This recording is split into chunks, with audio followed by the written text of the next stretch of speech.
talk on waist to hip circumference ratio. So you need to know how to measure the waist circumference to your hip circumference so that you get the ratio. So how do you measure the waist circumference? You measure the waist circumference with a tape measurement, tape rule. You measure it round the whole body of your waist. You can make reference points using your anterior superior iliac spine. Okay? You measure it round. You check the anterior superior iliac spine where you get it. Okay, here.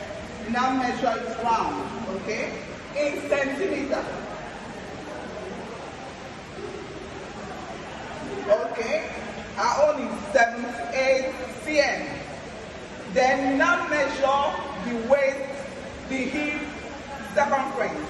The same tape rule, you measure the greatest protrusion of the buttocks.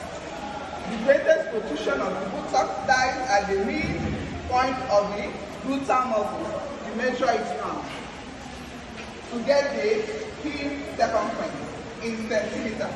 Our own is 98. So you now use the waist circumference to divide the hip circumference to get the ratio.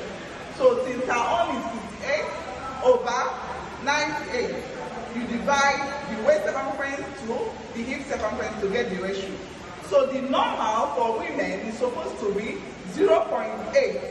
Okay? If it's 0.85 and above, it shows that the subject or the client or the patient is at the risk of having heart disease.